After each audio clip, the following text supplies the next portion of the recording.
Hello everyone, this is Hakaym and welcome back to some more World of Warships, and today I am showing off the Kagero. This is actually my second time going up through the line. So I reset the line and I finally made my way back up to the Kagero, and I really have not played this ship. I don't even think I played it when it was reset from a tier 9. I even so, like, I wasn't even aware that I had this specific type of camo, which is the Halloween camo, which they released, crap, how many years ago? That was quite a long time ago. I really miss those Halloween specials. Like, those were fun. I don't know if I'm a really big fan of the more recent ones, but they're okay. So let's go ahead and talk about the Kagero. Oh boy, this ship. So I am currently not running any premium time, so I don't make a lot of money. And also, I haven't been playing as much as I used to, so the grind has been significantly slower than probably usual.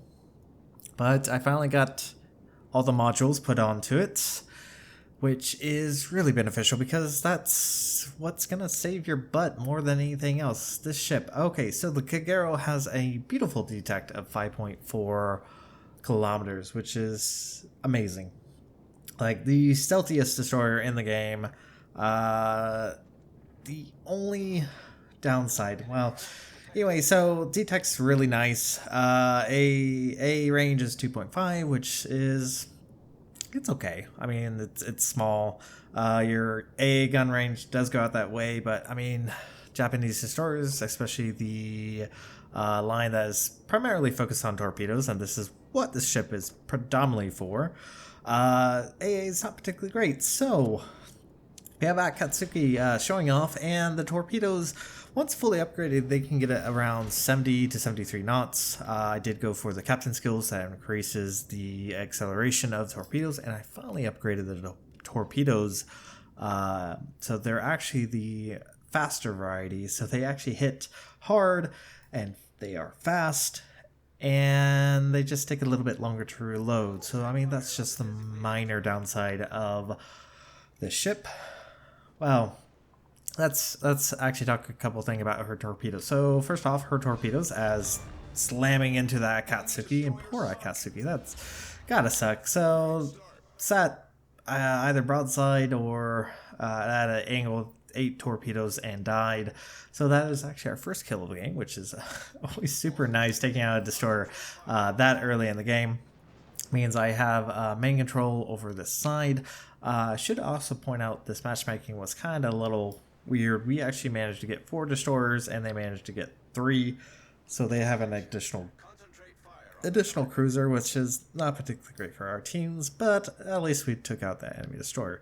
So torpedoes, probably the most frustrating part of it is the 10 kilometers. Especially at tier 8, you're starting to experience the long-range Russian radar bullcrap that is currently in the game, with the Talon and the Chutapayev having 12 kilometers, and obviously the Talon having a very low detect. It's able to get away with actually catching DDs in its radar with 100% effectiveness. So it's a little crap there, but so that's probably the major downside, is just the very short range of torpedoes at tier 8 when you're experiencing radars in the game. Now, the Akatsuki Kagero, other downside is obviously she only has 2 racks. So you go from the Akatsuki at tier 7, which has triple racks with the same range, maybe not as hard hitting, but you had 12 torpedoes in each rack, or sorry, 9 torpedoes in each rack. So granted, just 1 additional torpedo compared to the Kagero, but that did allow you to spread your torpedoes out a little bit further, which might guarantee more of a hit than obviously the Kagero, because you can't fire your torpedoes individually, so you are kind of limited on how to spread your torpedoes. So that's probably the most major downside about our torpedoes is just the range and the lack of torpedo tubes available for it. One other thing I probably should point out as our portion board. Also, before I really forget, keep an eye on this Bismarck just to the north of us. Just keep an eye on him. You'll understand. Hopefully, you'll understand kind of what's happening now, especially with at least what I've heard rumors, and probably is confirmed that they are taking out the stupid sharpshooter skill that battleships can get, which hopefully will now eliminate any pacifism, especially from German battleships. If only they could fix the secondaries on battleships, and that would be nice. Just give me back the old secondaries. Anyways, I digress. We're talking about the Kagero here. So Kagero, I am also running the skill which increases your speed as long as you're not detected. So the ship can get up to around 37.9 knots, which it's not particularly great. Kagero is not a very fast boat, especially when you're also facing off against fast ships like the VIII, and then obviously all the way up to the tier 10, which is not particularly great.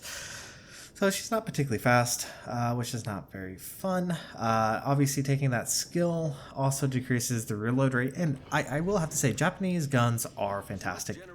And this is actually kind of amusing because we have a Richelieu pushing in from the west, and we have the Kitakaze pushing in from the east there. Now, fortunately, I did not blow all my torpedoes, so I do have a wreck available. Now, obviously, a Kitakaze is a very dangerous ship, especially for Kagero.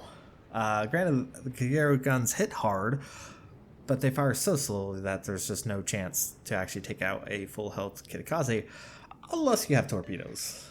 Which, there we go. Detected Kitakaze pushing in. Torpedoes our way. And as long as we kind of angle up, we should be fine. Just look how quickly our health evaporates to this Kitakaze. But we do manage to take out the Kitakaze with our torpedoes, which means our second kill. So pretty good. Actually, kind of amazing that we managed to take out 2 destroyers with torpedoes. Now, that's predominantly what the Kagero is going to be good at, is going to be her torpedoes. Now, that's not to say that her guns are nothing to... now I can't think of the phrase. I've been in Japan for too long. English is becoming difficult to me. It's nothing to laugh at either. The guns actually hit pretty hard. Obviously, taking the skill that increases the speed as long as you're not detected does decrease the reload rate, or increases the reload rate, sorry. Increases the reload rate by percentage, and obviously that does mean you can't get your guns firing as quickly, but once again, they do hit pretty hard, and if you take the appropriate risk, you should be fine. So don't forget about your guns. I know I should not be saying this because it's so nice when you're facing off against a Japanese destroyer captain who doesn't use his guns and just tries to torp you. So yeah, maybe this is gonna bite me in the butt someday. I don't know, probably. Who knows? Anyway, thought about dropping torps on that Massachusetts, but I don't really trust the FDG. And obviously, once the torpedoes leave your ship, they're no one's friends. So, more than likely, I could have accidentally torped the FDG and not helped our team at all. But fortunately, this Fiji, who I will give props to this Fiji does a fantastic job supporting. He's been around this, I think, for a good portion of this match. Unlike this Bismarck here, as you can kind of see, I'm getting a little annoyed at his pacifism. He's full health too. If you haven't noticed, he's actually hasn't lost a single point of health. Now all that's left on the west side is a York and a Kansas, and obviously Kansas, it's a slow ship.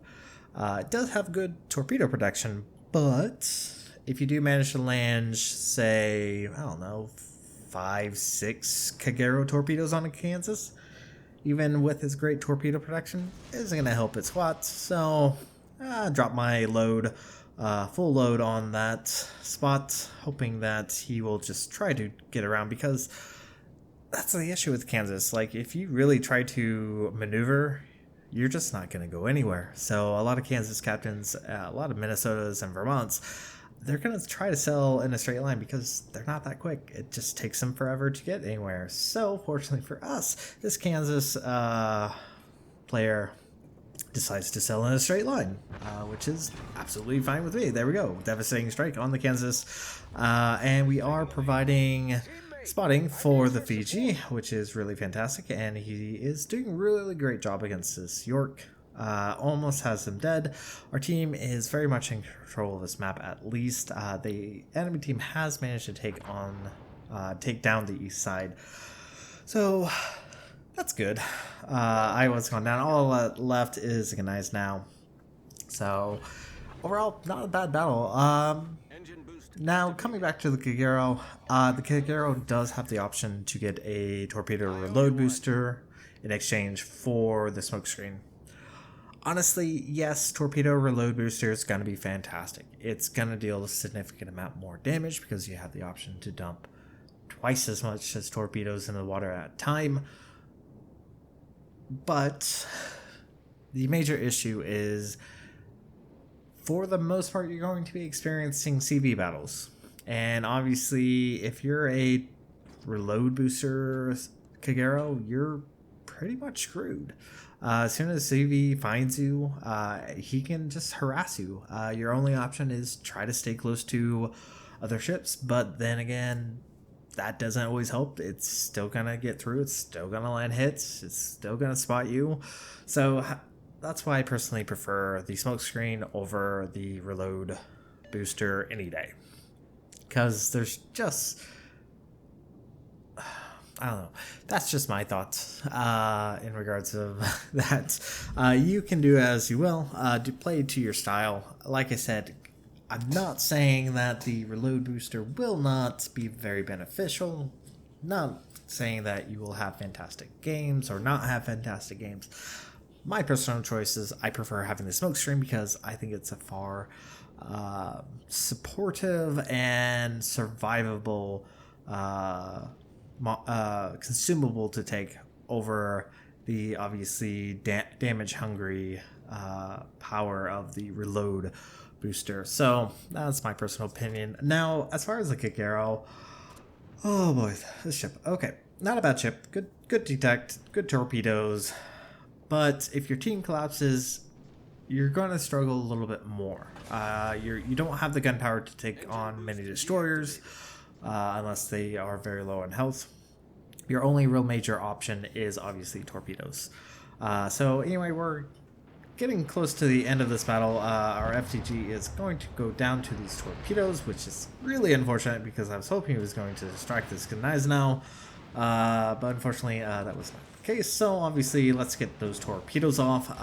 And I am going to try to smoke. Probably should have tried smoking a little bit earlier, but unfortunately for us, we do go down to the Ganize now, but we do have our torpedoes away. And yeah, that Ganize now is pretty much dead. As I completely freeze my computer. There we go. So yes, Ganize now is going to go down to our torpedoes, but that is going to be it for this video. So thank you guys so much for watching. If you like what you saw, hit the like and subscribe button. You guys have a great and fantastic day. Zaichen.